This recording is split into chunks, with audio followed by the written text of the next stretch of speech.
Всем привет! Рада видеть вас на своем канале. Меня зовут Надя, и в этом видео я хочу разобрать еще один узор от Бруно Кучинелли, если я не ошибаюсь, из новой коллекции. Это вот такой узор со свитера, крупная квадратная сетка.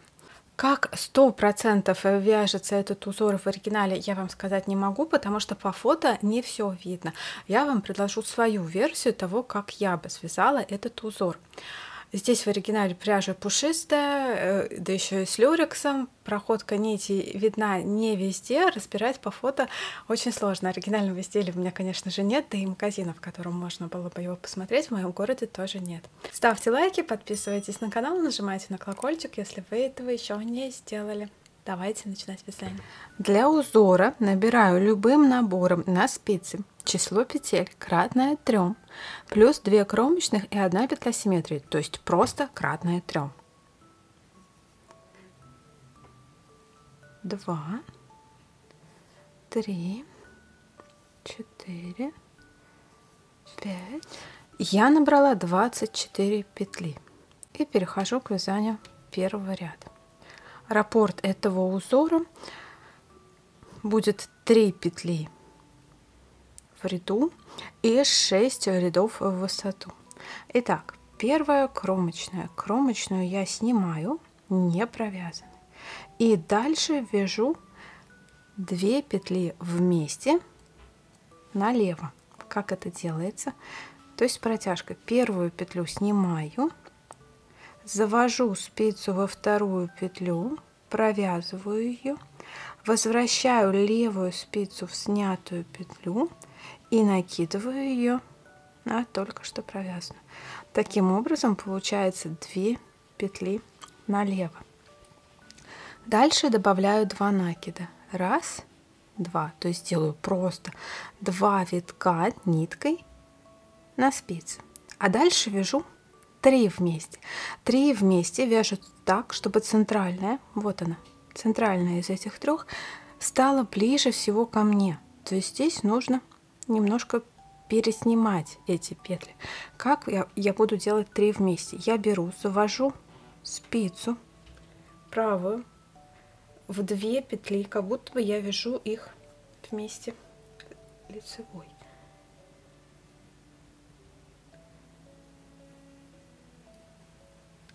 Вот так. То есть так, как будто бы лицевую вяжу. И снимаю эти 2 петли с левой спицы, не провязанными. Следующую петлю провязываю лицевой. Дальше возвращаю левую спицу в только что снятые 2 петли. Вот так вставляю левую спицу и вытягиваю провязанную через эти 2. И таким образом, видите, петли меняют свой порядок. Центральная становится ближе всего ко мне. И дальше снова 2 накида, то есть 2 витка рабочей ниткой на правой спице. И дальше 3 вместе лицевой, так чтобы центральная стала ближе всего ко мне. Итак, снимаю 2 первых петли. Здесь самое начало вязания, первый ряд, все очень плотно, поэтому я себе помогаю. Снимаю их как лицевые, вот так. Дальше следующую провязываю лицевой, возвращаю левую спицу в только что снятые 2 петли и вытягиваю провязанную петлю через эти 2. Ниточки поправляю. И вот центральная становится ближе всего. То есть я вижу вот косичку. Надеюсь, вы тоже. И снова повторяю 2 накида. И дальше 3 вместе лицевой, так чтобы центральная из этих 3 стала ближе всего ко мне. Снимаю 2 первых как лицевые, не провязанными. Вот так. Третью вяжу лицевой, возвращаю левую спицу в эти 2 петли, вот так, и вставляю провязанную петлю в эти две. В общем, повторяю так до конца ряда. В конце ряда остается 3 петли, одна из них кромочная. Снова делаю 2 накида, 1, 2. Первые 2 провязываю лицевой, но я провязываю их направо, то есть делаю обычные 2 вместе. Вставляю спицу в эти 2 петли и провязываю их как лицевые. И последнюю кромочную всегда вяжу лицевой. Первый ряд узора на этом закончен. Второй ряд — изнаночная сторона. Итак, кромочную опять снимаю не провязанной и дальше вяжу следующим образом. Первая петля изнаночная, дальше идет 2 накида. Первый накид вяжу изнанкой, второй накид вяжу лицевой и чередую так до конца ряда. Изнаночная, изнаночной делаю классикой, это прям принципиально. Изнаночная, если вы будете вязать их бабушкиными, я не знаю, как получится у вас лицевая сторона. И лицевая, то есть повторяю, 2 изнаночных, 1 лицевая. Изнаночная, изнаночная, лицевая, изнаночная, изнаночная, лицевая, изнаночная, изнаночная,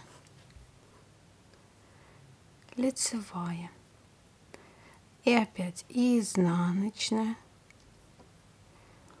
изнаночная, лицевая,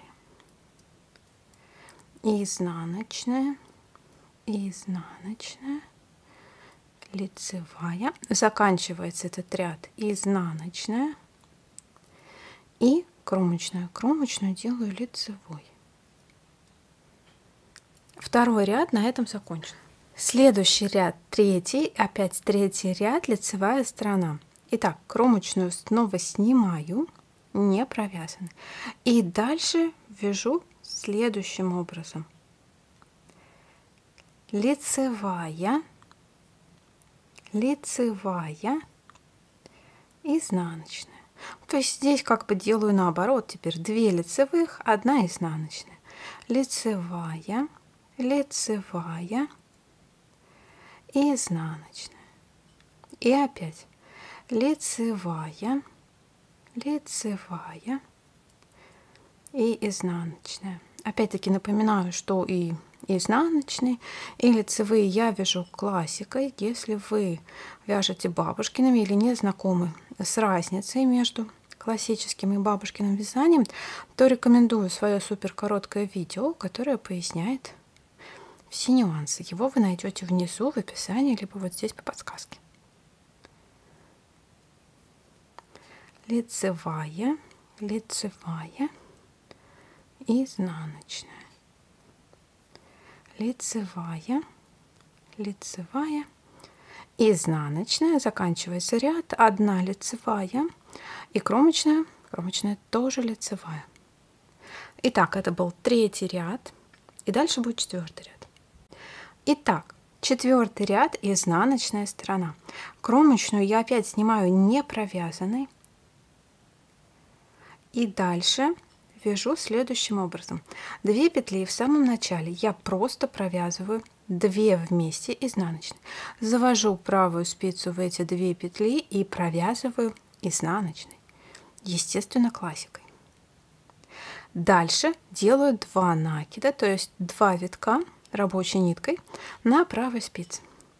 А дальше буду вязать 3 вместе изнаночной, так чтобы центральная стала дальше всего от меня. Как это будет делаться? Итак, снимаю первую из этих 3 петель как лицевую, следующие 2 петли тоже снимаю сразу вместе одновременно как лицевые. И вот смотрите, у меня уже петли поменяли свое расположение. То есть получается 1-я, 2-я и вот центральная, она станет самой она сейчас стоит самой последней, значит, при провязывании она будет на изнанке, ближе всего туда, от меня. И теперь завожу левую спицу в 2 петли и и в 3-ю. Вот так. И возвращаю эти 3 петли на левую спицу. А теперь правой спицей завожу в эти 3 петли и, как всегда, делаю изнаночную. Не получилось, потому что неудобно на камеру это все делать.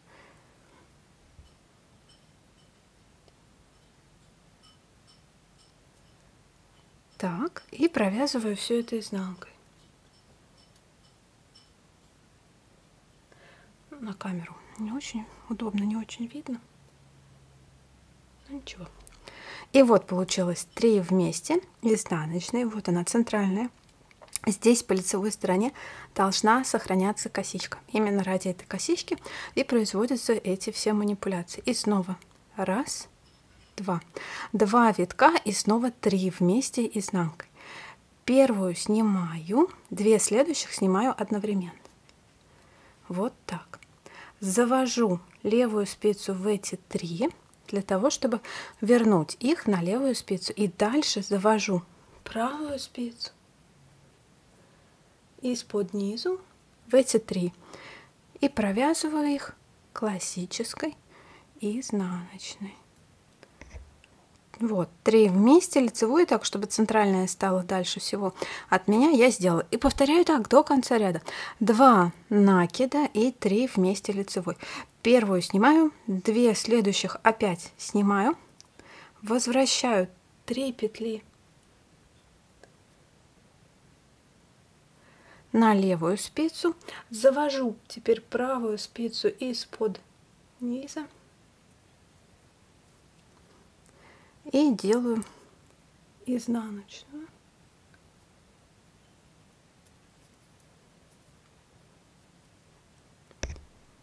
Вот так. Работаю так до конца ряда. В конце ряда остается 3 петли, одна из них кромочная, то есть вот 2 петли остается. Эти 2 петли нужно провязать вместе изнанкой, но здесь я меняю их порядок, ставлю наоборот, чтобы вторая шла. Получилось как бы самый дальний, да? Вот так завожу теперь спицу и провязываю их вместе. То есть это получится 2 изнаночных вместе, но направо. И последнюю кромочную я провязываю лицевой. Это был 4-й ряд. 4-й ряд на этом готов. И дальше 5-й ряд, опять лицевая сторона. Итак, 5-й ряд. Первую петлю снимаю, это кромочная, снимаю ее не провязанной и дальше вяжу следующим образом. 1 лицевая. Первый накид провязываю лицевой, второй накид провязываю изнанкой. Ну и повторяю так до конца ряда. 2 лицевых, 1 изнаночная. 2 лицевых, 1 изнаночная. И опять 2 лицевых и 1 изнаночная. И снова 2 лицевых, 1 изнаночная, 2 лицевых, 1 изнаночная, 2 лицевых, 1 изнаночная, заканчивается этот ряд, 1 лицевая и 1 кромочная. Это был 5-й ряд раппорта. И теперь 6-й ряд, изнаночная сторона. 6-й ряд в раппорте будет последний. Первую снимаю, это кромочная, и дальше вяжу следующим образом. 2 изнаночных, 1, 2, 1 лицевая. Повторяю так до конца ряда. 2 изнаночных, 1, 2, 1 лицевая. И снова 2 изнаночных, 1, 2 и 1 лицевая, и опять 2 изнаночных и 1 лицевая, 2 изнаночных, 1 лицевая, 2 изнаночных, 1 лицевая, 2 изнаночных, 1 лицевая, конец ряда, здесь 1 изнаночная и 1 кромочная. Итак, 6 рядов в высоту я провязала. Это и будет раппорт этого узора. Возвращаюсь к первому ряду. Вы просто перематываете видео и продолжаю вязать с 1 по 6 ряд, повторяя эту последовательность на нужную высоту. Вот смотрите, мой небольшой образец этой ячеистой квадратной сетки, да? Вот насчет переплетений. Мне кажется, что в оригинале они связаны, ну, вот именно так, потому что только таким способом у меня получились именно вот эти вот переплетения, самые плотные и не рыхлые. В оригинале тут пряжа, она немного пушистая, да еще и с люрексом, поэтому вот 100% рассмотреть проходку нити именно между вот этими рядами косичек как-то не удается. Но мне кажется, что этот узор связан вот приблизительно так. Надеюсь, что вам понравилось это видео. Заранее спасибо за ваши лайки. Подписывайтесь на канал, если вы этого еще не сделали. Спасибо за внимание. Пока-пока.